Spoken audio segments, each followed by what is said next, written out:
क्या है आपका हाल? वेलकम बैक टू फिल्मी चर्चा विद कुणाल।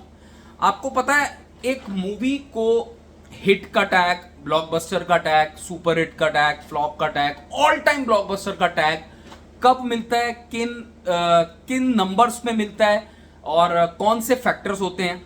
आपको ये पता है कि थोड़ारूम मूवी जो 25 अप्रैल को रिलीज हुई थी मोहनलाल साहब की, ये मलयालम सिनेमा के इतिहास की सबसे बड़ी मूवी मानी जा रही है in terms of profit, in terms of box office collection. लेकिन बहुत लोग कंफ्यूज हैं। इनफैक्ट बिजनेस एनालिसिस की, मैं ये वीडियो में थोड़ी बिजनेस एनालिसिस की बात करूंगा, ऑल्दो अभी मूवी का रन खत्म हुआ है नहीं, तो मैं एंड में ही करता हूं, बट क्योंकि 30 दिन हो गए हैं भाई, अमेजिंगली बात यह है कि इस मूवी का जो ट्रेंड है वो इतना भयंकर है कि आज हम 31 या 32 डे के करीब बैठे हैं और इस मूवी ने कल का जो संडे है उस दिन भी 1 करोड़ का धंधा किया।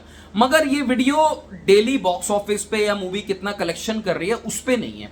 ये वीडियो में मैं आपको ये बताऊंगा कि क्यों मोहनलाल साहब की थोड़ारूम इतिहास की, बॉलीवुड की और इनफैक्ट रीसेंट टाइम्स की सबसे ज्यादा प्रॉफिटेबल पिक्चर है और क्यों इसे ऑल टाइम ब्लॉकबस्टर का टैग, क्योंकि बहुत लोगों को कंफ्यूजन है बिजनेस एनालिसिस में और डिस्ट्रीब्यूटर शेयर में, और लोगों को लगता है कि जो प्रोड्यूसर ने कमा लिया वही पिक्चर का असली प्रॉफिट है। ऐसा बिल्कुल नहीं होता। उससे पहले भाई वीडियो पसंद आई हो तो सब्सक्राइब जरूर करके जाया करो, अपनी राय जरूर छोड़ा करो। जो भी मैं कहता हूं इट्स ये बायलैटरल कॉन्वर्सेशन होनी चाहिए, तो उसमें ज्यादा मजा आता है। लाइक तो आप कर ही देते हो।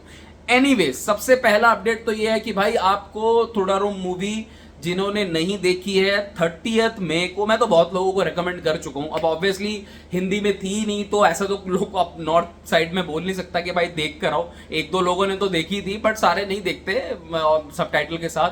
तो जो बची कुची आंधी है वो आपको हॉटस्टार पे 30 जियो हॉटस्टार पे 1 घंटे पहले पोस्ट रहा है 30 मई को, जाके 12 बजे रात को देख लेना। एक तो ये बहुत इंपॉर्टेंट अपडेट है। अब देखते हैं ओटीटी में भी किस तरीके का ट्रेंड पकड़ती है। बट हम बात यहां पे कर रहे हैं कि थोड़ारूम क्यों भाई जबरदस्त तरीके से देखो। एक क्या होता है, 100 रुपए की जब हम टिकट खरीदते हैं तो उसको बोलते, एक बंदे ने मान लो 100 रुपए की टिकट खरीदी तो उसको बोलते हैं ग्रॉस कलेक्शन। उसमें से 18% जीएसटी हटा दो, 82 रुपीज, वो हुआ नेट कलेक्शन। अब नेट में से मान के ये चलो कि प्रोड्यूसर ने डिस्ट्रीब्यूटर को 40 रुपए में पिक्चर बेची थी। अब डिस्ट्रीब्यूटर के आगे उसने 100 रुपए की टिकट में पिक्चर बेची तो 18 रुपए गए जीएसटी में। उसके बाद उसमें से आप 25-30 रुपए निकाल लो थिएटर वाला, एग्जीबिटर का शेयर। तो डिस्ट्रीब्यूटर के पास अगर 20-25 रुपए बचे तो दैट इज 20-25 रुपए टोटलिटी में डिस्ट्रीब्यूटर का प्रॉफिट होता है। इसको हम बोलते हैं डिस्ट्रीब्यूटर का शेयर। अब डिस्ट्रीब्यूटर का शेयर कितना होता है वो ही हमें डिसाइडिंग फैक्टर होता है कि कोई मूवी बॉक्स ऑफिस पे किस वर्डिक्ट पे जाती है। मैं रिपीट कर रहा हूं, प्रोड्यूसर ने किसी पिक्चर में 100 करोड़ का अगर धंधा कर लिया, वो पिक्चर उस बेसिस पे नहीं वर्डिक्ट डिसाइड होता है। उसका वर्डिक्ट सिर्फ उस बेसिस पे डिसाइड होता है कि डिस्ट्रीब्यूटर ने कितना प्रॉफिट उस पिक्चर से कमाया। अब हम बैक टू द पॉइंट आ जाते हैं। थोड़ा सा आपके लिए वो था थोड़ारूम मूवी का जो इसका जो इंसेन, मतलब बाप ऑफ ऑल ब्लॉकबस्टर्स मैं इसको बोलूंगा। क्यों बोलूंगा उसकी मैं आपको रीजंस बताता हूं। देखो, ओवरऑल बिजनेस जो है थोड़ारूम मूवी मोहनलाल साहब का, इसका टोटल अभी आज की अगर मैं बात करूं तो 235 करोड़ है वर्ल्ड वाइड, जिसमें से आपको 118 करोड़ 118 करोड़ का जो नेट कलेक्शन है वो आप मान के चलो कि डोमेस्टिक इंडिया मार्केट से, और मोर और लेस ज्यादातर जो 95% का जो धंधा है वो केरला बॉक्स ऑफिस है। अब ये है नेट। ग्रॉस कलेक्शन अगर हम ऐड कर दें जीएसटी वगैरह तो 140 करोड़ के आसपास का ग्रॉस कलेक्शन इंडिया में आप मान के चलो। ओवरसीज में मिला के 96 करोड़ या 100 करोड़ के आसपास का ग्रॉस कलेक्शन है ओवरसीज का, और टोटल है 235 करोड़। अब यहां पे 140 करोड़ का ग्रॉस डोमेस्टिक और 117 करोड़ का नेट कलेक्शन थोड़ारूम मूवी ने अब तक कर लिया, और ये फिगर 130 तक जाने वाली है। बट 117 या 118 करोड़ के अंदर ये पहली बार इतिहास में हुआ है कि 50 करोड़ का डिस्ट्रीब्यूटर शेयर, 50 करोड़ का प्रॉफिट सिर्फ डिस्ट्रीब्यूटर को हुआ है। मतलब कि डिस्ट्रीब्यूटर को जितने में भी प्रोड्यूसर ने अपनी पिक्चर बेची, ठीक है, उसमें से डिस्ट्रीब्यूटर ने एग्जीबिटर को भी पैसा दे दिया, उसमें से डिस्ट्रीब्यूटर ने जीएसटी का भी काट लिया, जो मैं आपको 100 रुपए वाला एग्जांपल दे रहा था। तो 117 करोड़ में से 120 करोड़ मान लो, मोटा मोटा 50 करोड़ लेस कर लो, 50 करोड़ का सिर्फ प्रॉफिट हुआ है, बाकी के 70 करोड़ अगड़म तगड़म में चले गए हैं। तो ये इसको बनाता है all time blockbuster, because Bollywood से मलयालम सिनेमा की तरफ, मलयालम सिनेमा से कभी भी ऐसा नहीं हुआ है किसी भी पिक्चर में कि किसी ने सिर्फ केरला बॉक्स ऑफिस के दम पे 50 करोड़ का डिस्ट्रीब्यूटर शेयर निकाल लिया है। मैं भी ओवरसीज प्रॉफिट, ओवरसीज में भी जो 90 करोड़ का हुआ, आई थिंक 15 या 20 करोड़ का था डिस्ट्रीब्यूटर, वो तो अलग ही प्रॉफिट चल रहा है। और ये सिर्फ एक ही आदमी के दम में था भाई, बस में था, वो है मोहनलाल लालेटन भाई। ये इसको बोलते हैं फैन फॉलोइंग प्लस कंटेंट और जो क्वालिटी है। देखो एम्पुरान भी एक बहुत बड़ी हिट थी, लेकिन ये जो ट्रेंड पिक्चर ने पकड़ा है ना, ये मैंने मतलब नॉट ओनली, अब मलयालम सिनेमा आपको 50 करोड़ में बहुत बड़ी बात क्या है, मैं आपको बताता हूं। पहले दिन के जो शोज थे वो 1800 शोज थे टोटल। मैक्सिमम किसी मूवी को केरला बॉक्स ऑफिस के अंदर 2200 शोज मिलते हैं। अगर मैं उसे हिंदी से कंपेयर करूं तो 24 हजार शोज होते हैं।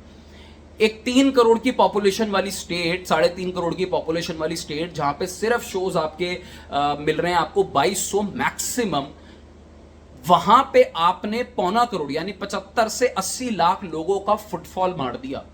ये it is equivalent to Hindi collection of 1000 crore. ये बहुत इक्विवेलेंट है। अब हिंदी कलेक्शन आप देखो 10 टाइम कर लो, 10 टाइम्स कर लो, अगर शोज 10 टाइम्स है तो आप देखो 100 को 10 टाइम्स कर लो, 1000 करोड़ हो गया। हिंदी में 1000 करोड़। अब बता दो हिंदी में 1000 करोड़ कौन सी मूवी ने की है हाल फिलहाल में? Pushpa, greatest hits of all time in Hindi, ठीक है, वो भी आपका 800 850 करोड़ में। तो आप लगा लो ये लेवल की ब्लॉकबस्टर मूवी गई है थोड़ा रूम।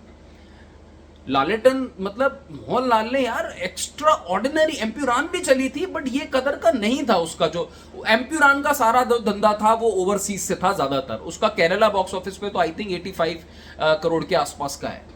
मगर ये तो, और ये अचीव करना ये बहुत मुश्किल हो जाएगा आने वाली मूवीज की जितनी भी अच्छी हो, बिकॉज यहां पे सिर्फ क्वालिटी की बात नहीं हो रही है यार, यहां क्वालिटी टॉप नॉच की बात हो रही है। वो लोगों के बीच में दिलों में बैठना, लोगों के रिपीट वैल्यू में देखना, प्लस आपके पास वो स्टार पावर इतनी होनी चाहिए। मैं हमेशा से हिंदी में भी एक बात कहता हूं कि भाई मूवी अच्छी बननी एक चीज होती है, वो मूवी अच्छे बनने के बाद ना 100 करोड़ ऊपर कर लेगी, 125 करोड़ में जितना उसे करना होगा ऊपर कर लेगी, अगर आपके पास स्टार पावर है। स्टार पावर यहां काम आती है। आई थिंक मोहनलाल साहब ने प्रूव कर दिया है कि वो मलयालम सिनेमा के सबसे बड़े स्टार है, क्योंकि ये नंबर्स अचीव करना it's not at all easy for upcoming films. मुझे नहीं पता कि डिस्ट्रीब्यूटर शेयर 50 करोड़ का कौन सी मूवी आने वाले टाइम पे अचीव कर सकती है।